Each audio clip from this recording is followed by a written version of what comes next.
Hello friends, today we are going to discuss about the most important questions of industrial automation subject.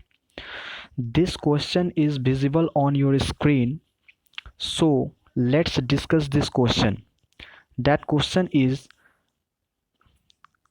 comparison between open loop control system and closed loop control system.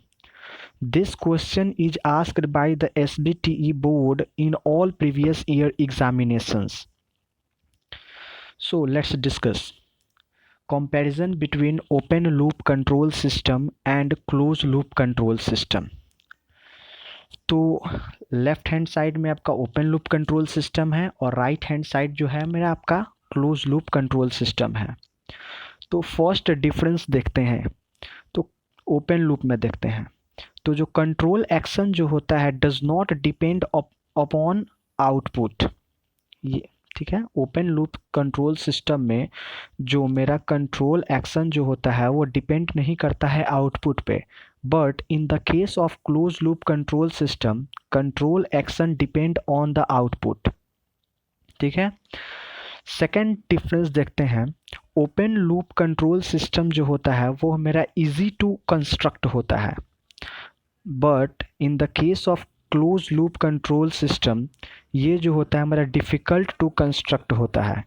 क्यों होता है? क्योंकि close loop control system जो होता है उसमें number of जो equipments जो होते हैं वो लार्जर हो जाते हैं, क्योंकि हम लोग उसमें फीडबैक का भी यूज़ करने लगते हैं और इसमें इजी ये जो होता है इजी टू कंस्ट्रक्ट होता है।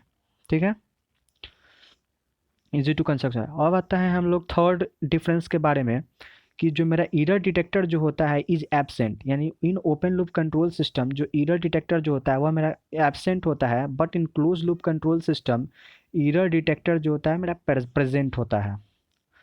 ठीक है। और फोर्थ अगर डिफरेंस की बात करें तो जो मेरा ओपन लूप कंट्रोल सिस्टम जो होता है वो हाईली सेंसिटिव होता है डिस्टर्बेंस से, यानी open loop control system is highly sensitive to disturbance and atmospheric condition. Atmospheric condition से हाईली सेंसिटिव होता है, but the close loop in the case of close loop control system ये जो होता है ये इसमें जो होता है डिस्टर्बेंस से लेस सेंसिटिव होता है और एटमॉस्फेरिक से लेस सेंसिटिव होता है, क्योंकि इसमें जो होता है प्रोविज़न ऑफ कॉम्पनसेशन होता है, बट कंपनसेशन ऑफ डिस्टर्बेंस होता है। लेकिन हमारा ओपन लूप में कोई भी प्रोविज़न ऑफ डिस्टर्बेंस नहीं होता है, कंपनसेशन ऑफ डिस्टर्बेंस नहीं होता है। ओपन लूप कंट्रोल सिस्टम जो होता है हमारा नॉन रिलायबल नहीं होता है, ये जो होता है लेस रिलायबल होता है, but close loop control system जो होता है वो हमें हाईली रिलायबल होता है, हाईली रिलायबल होता है। ओपन लूप कंट्रोल सिस्टम जो होता है वो मेरा चीप इन कॉस्ट, इसका जो कॉस्ट जो होता है ये एक्सपेंसिव नहीं होता है। क्यों एक्सपेंसिव नहीं होता है? क्योंकि इसमें जो नंबर ऑफ़ इलेक्ट्रिकल इक्विपमेंट हमारे लगे होते हैं वो लेस होते हैं, इसलिए ये जो होता है हमारा लेस एक्सपेंसिव होता है। और वहीं पे अगर हम लोग क्लोज लूप कंट्रोल सिस्टम की बात करें तो ये जो होता है मेरा मोर एक्सपेंसिव होता है as compare to close loop open loop sorry. Open loop control system जो होता है मेरा स्टेबल होता है, मतलब हाईली मतलब नहीं कह सकते बट स्टेबल होता है, लेकिन क्लोज लूप जो होता है वो हमारा लेस स्टेबल होता है then open loop control system से। ओपन लूप कंट्रोल सिस्टम जो होता है इसका बैंडविड्थ जो होता है, बैंडविड्थ BW से डिनोट किए हैं, इसका बैंडविड्थ जो होता है स्मॉल होता है, यानी बैंडविड्थ कहने का मतलब कि इसका जो ऑपरेटिंग फ्रीक्वेंसी जोन जो होता है वो लो होता है ओपन लूप कंट्रोल सिस्टम का, बट द बैंडविड्थ जो होता है हमारा क्लोज लूप कंट्रोल सिस्टम का हाई बैंडविड्थ होता है, लार्ज बैंडविड्थ होता है, यानी जो मेरा हाई ऑपरेटिंग फ्रीक्वेंसी जोन होता है क्लोज लूप का, क्लोज लूप कंट्रोल सिस्टम का।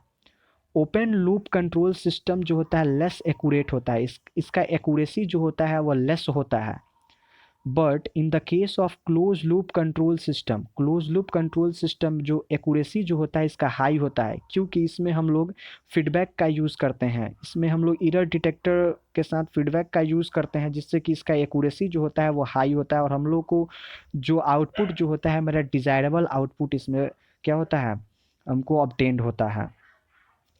ओपन लूप कंट्रोल सिस्टम जो होता है उसमें लेस पावर की रिक्वायरमेंट होती है, बट जो क्लोज लूप कंट्रोल सिस्टम जो होता है उसमें ज़्यादा पावर की रिक्वायरमेंट होती है। क्यों होती है ओपन लूप कंट्रोल सिस्टम में हमारा लेस पावर की रिक्वायरमेंट क्यों कम होती है? क्योंकि इसमें लेस नंबर ऑफ इक्विपमेंट्स होते हैं। बट हमारे क्लोज लूप में मोर नंबर ऑफ इक्विपमेंट्स के कारण हमारा जो पावर कंजप्शन जो होता है वो भी हाई हो जाता है। ठीक है। ऑप्टिमाइजेशन, यहाँ पे देखते हैं ऑप्टिमाइजेशन जो होता है वो पॉसिबल नहीं होता है हमारा ओपन लूप कंट्रोल सिस्टम में, बट ऑप्टिमाइजेशन जो होता है मेरा पॉसिबल होता है क्लोज लूप कंट्रोल सिस्टम के बारे में। The variation on output can not rectified automatically. जो वेरिएशन जो होता है हमारा ओपन लूप कंट्रोल सिस्टम में के आउटपुट में, यानी ओपन लूप कंट्रोल सिस्टम जो आउटपुट प्रोड्यूस करता है उस आउटपुट में जो वेरिएशन होता है तो वो रेक्टिफाइड नहीं होता है ऑटोमेटिकली। वो जो होता है कंट्रोल्ड नहीं होता है या करेक्ट नहीं होता है, ऑटोमेटिकली करेक्ट नहीं होता है। But in the case of close loop control system, जो मेरा आउटपुट जो होता है मेरा क्लोज लूप कंट्रोल सिस्टम का, अगर उस आउटपुट में अगर कोई भी वेरिएशन आ जाता है तो वो रेक्टिफाइड हो जाता है ऑटोमेटिकली। यानी रेक्टिफाइड मतलब कि वो जो होता है मेरा आउटपुट में जो वेरिएशन जो होता है ऑटोमेटिकली करेक्ट हो जाता है। That's is all the difference about the open loop control system and the close loop control system. अगर वीडियो अच्छा लगे तो लाइक करें और शेयर करें। Thank you, that's all.